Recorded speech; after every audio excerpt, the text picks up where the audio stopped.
She wasn't just murdered, she was displayed. On a cold January morning in Los Angeles, a woman's body was found cut in half, perfectly clean, no blood at the scene, and posed like a message to the world. Her killer was never caught. This is the story of the Black Dahlia.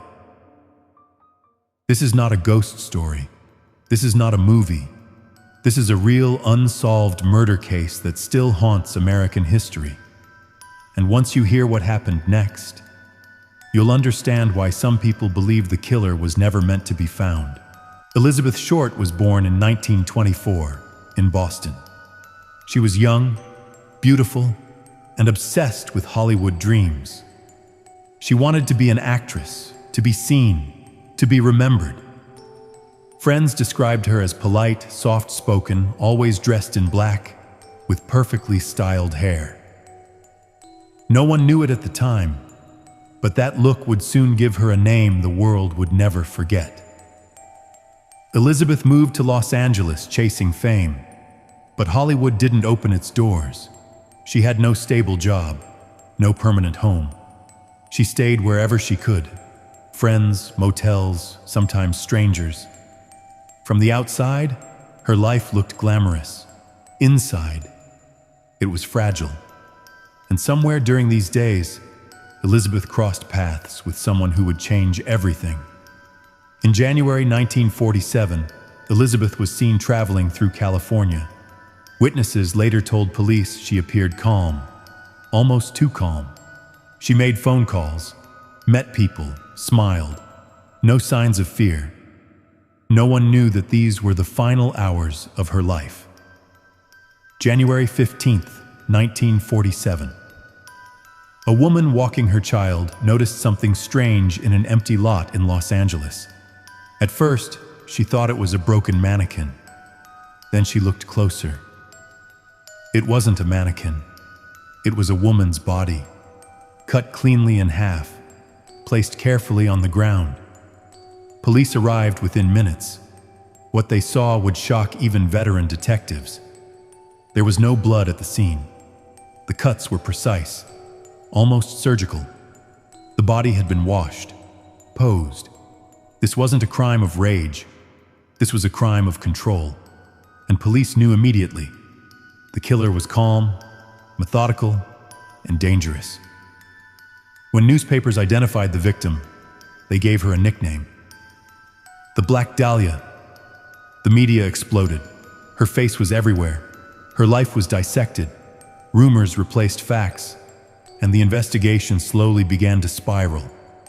But the real nightmare hadn't even begun yet, because days later, police would receive a package that proved one terrifying truth. The killer was watching everything, and he wanted credit. The body shocked Los Angeles, but what came next terrified the police. Because the killer didn't run. He didn't hide. He reached out. Just days after the murder, a strange package arrived at a Los Angeles newspaper office. Inside were Elizabeth Short's personal belongings, her birth certificate, her photos, her address book, all cleaned carefully. No fingerprints, no return address. Attached was a note, signed with chilling confidence, the Black Dahlia Avenger. Police immediately knew one thing. The killer had direct access to Elizabeth, and he wanted attention.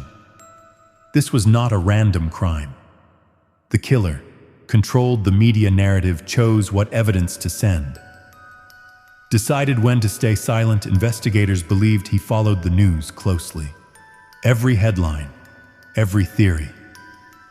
Almost as if the case itself was part of his game. As newspapers competed for attention, facts became rumors. Elizabeth was portrayed unfairly. Stories were exaggerated. Witnesses contradicted each other. Police were flooded with false confessions, fake tips, attention seekers. The real clues were drowning in noise, and precious time was slipping away.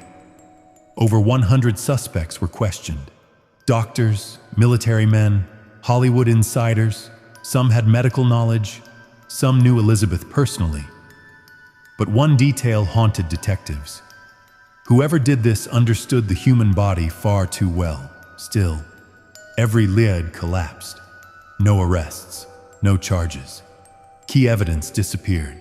Crime scene contamination, poor preservation, 1940s forensic limits. DNA testing didn't exist. Fingerprints were incomplete. What could have solved the case was lost forever. And the killer knew it. Los Angeles changed overnight. Women were afraid to walk alone. Parents locked their doors. Whispers spread everywhere.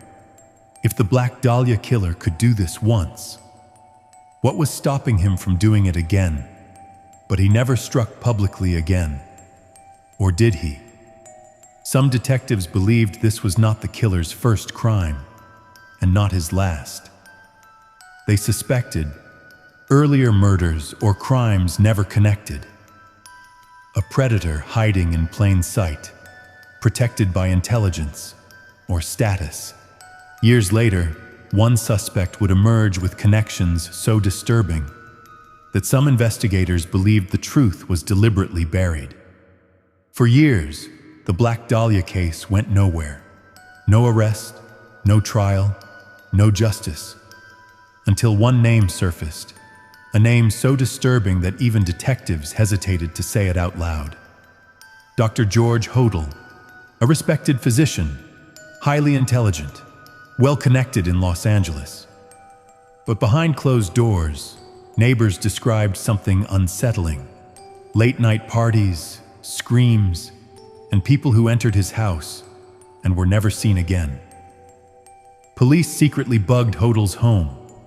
What they recorded shocked investigators. One sentence stood out. "Supposing I did kill the Black Dahlia, they couldn't prove it now." The audio was never enough for an arrest, but the suspicion only grew darker. The Black Dahlia murder showed extreme precision. Clean cuts, no blood at the dump site, body carefully positioned. Detectives believed only someone with advanced medical knowledge could do this. Dr. Hodel fit that profile perfectly. Still, there was no physical evidence tying him directly to the crime. Decades later, something unexpected happened. Hodel's own son, a former LAPD detective, came forward. He publicly accused his father of being the Black Dahlia killer. He claimed the house matched crime theories. His father had disturbing tendencies, evidence had been ignored. But by then, Dr. Hodel was dead. No DNA, lost evidence, witnesses gone, and possibly people who didn't want the truth revealed. Some believe Hodel's connections protected him. Others believe the real killer was someone else entirely. The truth remains buried. A terrifying question remains. Was the Black Dahlia murder the work of one man, or part of something larger? A secret Los Angeles never wanted exposed. After more than 75 years, the case is still officially unsolved. No conviction, no closure, just one haunting reality. The Black Dahlia killer may have lived his entire life free. Do you believe Dr. George Hodel was guilty? Or is the real killer someone history has completely forgotten?